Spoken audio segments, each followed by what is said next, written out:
হাট। পবিত্র ঈদুল আজহা উপলক্ষে এক বিশাল গরুর হাট। হ্যালো গাইজ, আসসালামু আলাইকুম। আশা করি সবাই ভালো আছেন ও সুস্থ আছেন। আপনাদের এখন নিয়ে যাব গরু ছাগলের হাটে, দেখাবো ছাগলের হাটের দৃশ্য। সঙ্গেই থাকুন।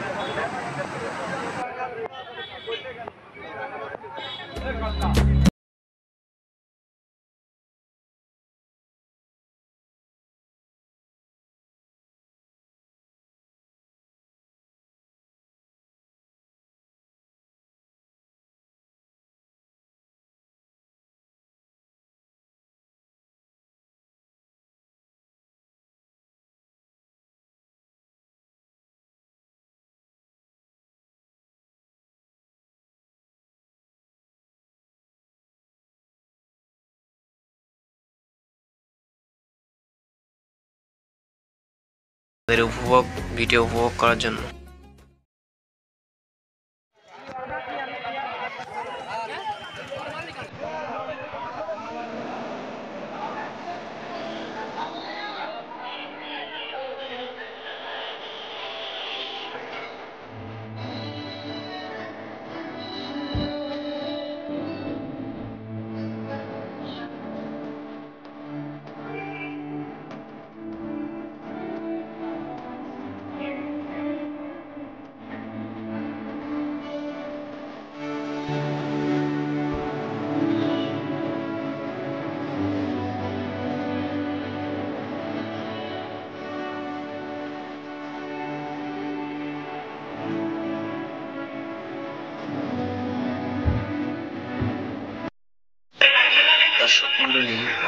আপনারা দেখছেন মা ডেইরি ফার্ম গরুর বাজার, বিশাল এক গরুর বাজার। এখানে আপনারা আসতে পারেন মেঘনিতলা পানির হাট। আপনাদের ভালো লাগবে অবশ্যই। চলে আসুন খুব দ্রুত গরুর হাটে, বেছে নিন আপনার পছন্দের গরুকে।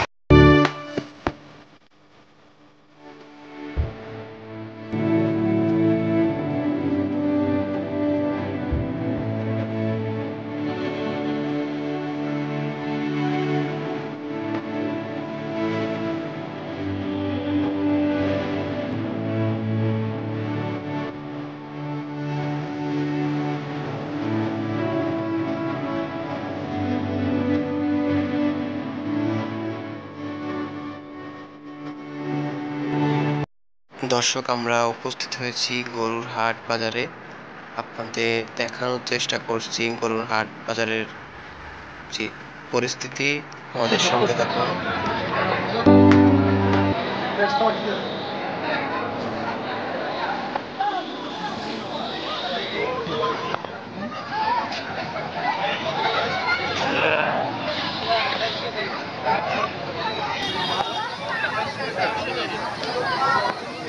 কত গরু কার লাল গেঞ্জি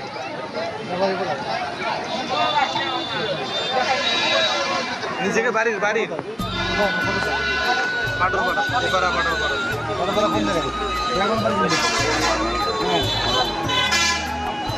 একটি পড়ন্ত বিকালে আপনাদের নিয়ে আসলাম গরুর হাটে। সেখানে অনেক মানুষের সমাগম। আপনারা দেখছেন পবিত্র ঈদুল আজহাতে গরুর হাটের উপস্থিতি। তো আপনারা গরু হাট আস্তে আস্তে জমজমাট হয়ে উঠেছে। আপনাদের দেখানোর চেষ্টা করব গরু হাটের সর্বশেষ পরিস্থিতি। আমরা সরাসরি চলে যাব গরু হাটে। উপভোগ করুন হাটের ভিডিও।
উপস্থিত হয়েছি। দেখতে পাচ্ছেন এবার গরু কি আর আসবে না?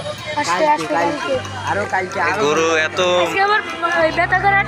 ও গরু না আসলে তো ভিডিও করে মজা পাচ্ছি না। হ্যালো গাইস, আসসালামু আলাইকুম। আশা করি সবাই ভালো আছেন ও সুস্থ আছেন। আপনাদের নিয়ে এলাম গরুর হাটে, বিশাল এক গরুর হাট, মেঘনিতলা গরুর হাটে। সবাইকে স্বাগত জানাচ্ছি। আমাদের পাশে থাকুন এবং যুক্ত হয়ে থাকুন সাথে। যদি ভালো লাগে অবশ্যই জানাবেন। আমরা এখন গরুর হাটে আছি, আস্তে আস্তে ঈদ কাছে চলে আসতেছে, তো সঙ্গে থাকুন।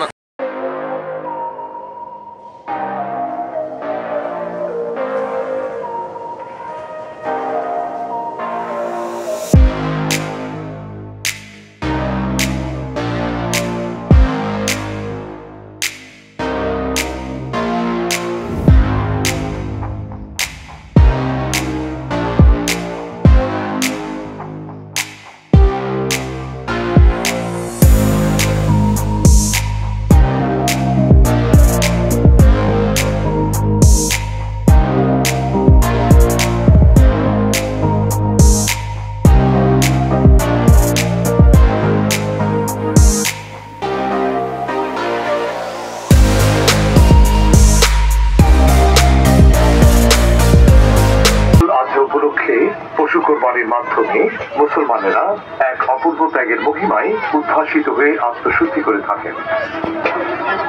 কিন্তু কোরবানিকৃত পশুর উচ্ছিষ্টাংশ যেমন রক্ত, চামড়া, নাড়িভুঁড়ি, গোবর ইত্যাদি সুষ্ঠুভাবে অপসারণ না করায় চারদিকে দুর্গন্ধময় পরিবেশের সৃষ্টি হয়।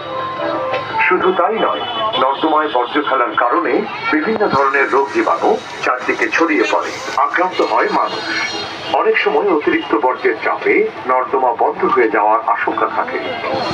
আবার অল্প বৃষ্টিতেই নর্দমা আটকে সৃষ্টি হতে পারে জলাবদ্ধতা। সামাজিক সচেতনতার অভাবে জবাইকৃত পশুর রক্ত এবং অপ্রয়োজনীয় অংশ নর্দমা সহ যেখানে সেখানে ফেলার কারণে বিভিন্ন ধরনের রোগবালাই বিস্তার সহ মারাত্মক পরিবেশ বিপর্যয় হয়। কোরবানিকৃত পশুর উচ্ছিষ্টাংশ ব্যবস্থাপনায় করণ সিটি কর্পোরেশন, পৌরসভা, স্থানীয় কর্তৃপক্ষের নির্ধারিত স্থানে পশু কোরবানি দিতে হবে। পরিষ্কার জায়গায় কোরবানি দিতে হবে। কোরবানি পশুর রক্ত শুকিয়ে যাওয়ার আগেই পানি দিয়ে ধুয়ে ফেলতে হবে। পশু জবাইয়ের আগে গর্ত করে তার মধ্যে রক্ত, গোবর ও পরিত্যক্ত অংশ রেখে মাটি চাপা দিতে হবে। বর্জ্য অপসারণ এবং মাংস বিতরণে পরিবেশ সম্মত ব্যাগ ব্যবহার করতে হবে। কোরবানির পশুর হাড় সহ শক্ত বর্জ্য ও অন্যান্য উচ্ছিষ্ট যেখানে সেখানে না ফেলে ব্যাগে করে সিটি কর্পোরেশনের নির্ধারিত জায়গায় ফেলতে হবে। পশুর নাড়িভুঁড়ি খোলা অবস্থায় না রেখে মাটিতে পুঁতে ফেলতে হবে অথবা নির্দিষ্ট স্থানে রাখতে হবে, কারণ রক্ত আর নাড়িভুঁড়ি কয়েক ঘন্টার মধ্যেই দুর্গন্ধ এবং রোগবালাই ছড়ায়। নাড়িভুঁড়ি বা এ জাতীয় বর্জ্য কোনোভাবেই পয়ঃনিষ্কাশন নালায় ফেলা ঠিক নয়। যত্রতত্র কোরবানি না দিয়ে কয়েকজন মিলে একই স্থানে কোরবানি দিতে বর্জ্য ব্যবস্থাপনায় সুবিধা হয়। জীবাণু যাতে না ছড়ায় তার জন্য কোরবানির স্থানে ব্লিচিং পাউডার বা জীবাণুনাশক ছড়িয়ে দিতে হবে। দেশে কোরবানির সময় লাখ লাখ গবাদি পশু জবাই করা হয়। বর্জ্য দাঁড়ায় বিপুল পরিমাণ। সঠিক বর্জ্য ব্যবস্থাপনার জন্য সরকারি উদ্যোগের পাশাপাশি সকলকেই এগিয়ে আসতে হবে। মনে রাখতে হবে, দূষণমুক্ত পরিবেশ মানেই সুস্থ জীবন।